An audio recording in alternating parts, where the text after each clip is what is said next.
cuestiones. Le damos la palabra, si os parece, en el mismo turno. Antonio y Rubén. Muy bien, pues muchísimas gracias por todas estas preguntas.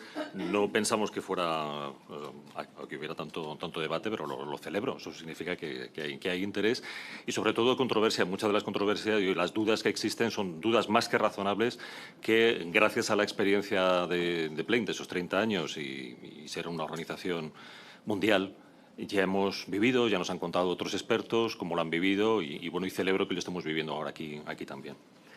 Bueno.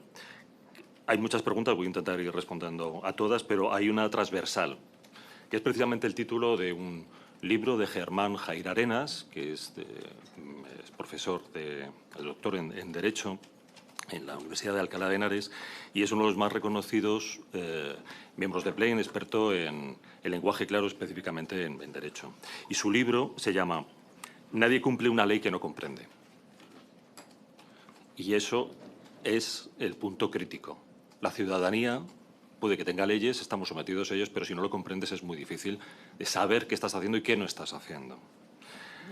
Hace poco he estado, parte de mi trabajo es llevar el lenguaje claro a las instituciones y tuvimos que reformar un decreto, precisamente. Y les hicimos la prueba, hacerles el decreto en lenguaje claro. Obviamente, manteniendo toda la seguridad jurídica.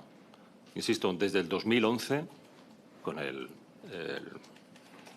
la propuesta de la modernización del lenguaje claro, que amparó la Real Academia, llevada por nada menos que don Santiago Muñoz Machado, que es un experto jurista y director de la Real Academia, obviamente sabe muy bien cuáles son los términos de una ley para mantenerla y para que haya seguridad jurídica. Y fueron precisamente uno de los impulsores de esta modernización del lenguaje claro en 2011, porque todavía no se utilizaba el término de lenguaje claro. Y ahora es ya, efectivamente, lenguaje claro.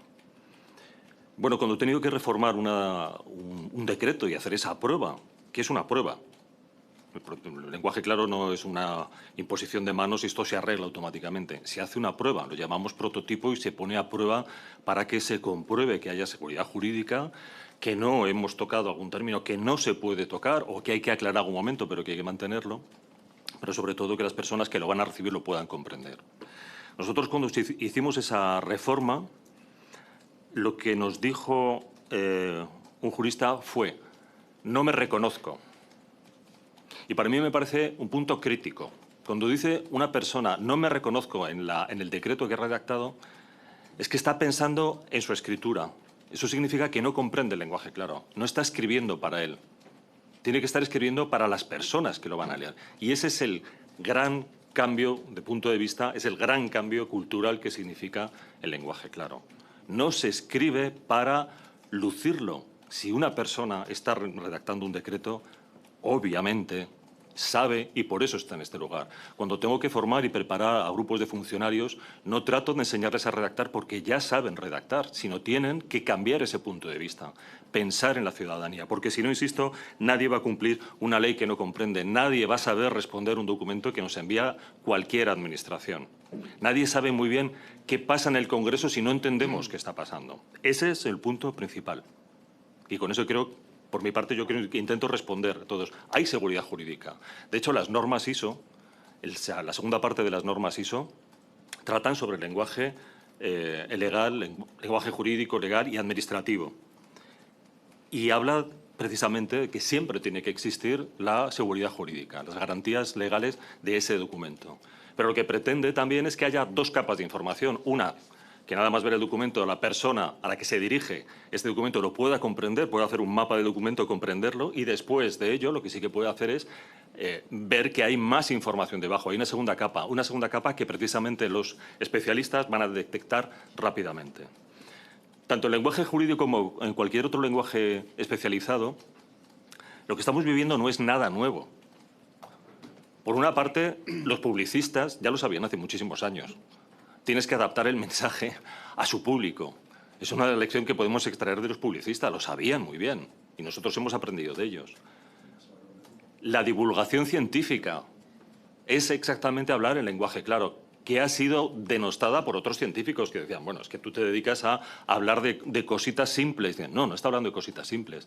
Que tengamos la suerte de saber más o menos o aproximadamente ¿Qué es un agujero negro? Significa que todos sabemos situarlo. Bueno, eso tiene que ver con la astronomía, tiene que ver con la muerte de una estrella y sabemos ubicarlo más o menos. Si nos preguntan por derecho de sucesiones, no tenemos la menor idea, porque no ha habido una divulgación y porque cuando te llega ese momento, incluso momentos tan sencillos de ejercicio democrático como presidir una comunidad de vecinos, no se tiene una seguridad jurídica porque no tenemos esa divulgación. Eso es lo que nos hace falta, nada más que eso. Son pasos muy sencillos, que no exige, incluso aunque haya una ley, no exige una imposición automática, sino todo esto va a ir paso a paso, porque esos son los planes de lenguaje claro. Ir desarrollándolo poco a poco, ir creando esa cultura de cambio para que todos comprendan. Nos preguntaba la señora Vergara precisamente sobre otras experiencias, ¿no? Creo que nuestro también le respondió a la pregunta de lo jurídico y lo claro. Es esencial que haya claridad.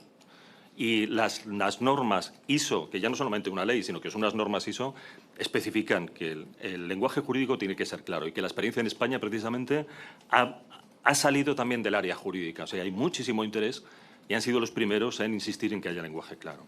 Las otras experiencias, yo diría que el que más nos compete precisamente es el Parlamento Europeo, que también estamos sometidos a su ley y con gusto porque somos partícipes de la Unión Europea. Hay una serie de directrices europeas que hemos asumido y hemos transformado y hemos traducido. Respecto a la traducción, es muy interesante cuando hablas con los traductores del Parlamento Europeo cómo lo han vivido. Y en ese sentido le puedo decir precisamente que uno de ellos nos comentaba que cuando se hace esa transposición de normas, por ejemplo, a sueco, no se complican tanto, no hace una traducción directa. No le hace falta decir todas las personas, independientemente de sexo, raza, religión, etcétera. Cuando un sueco dice todas las personas, son todas las personas.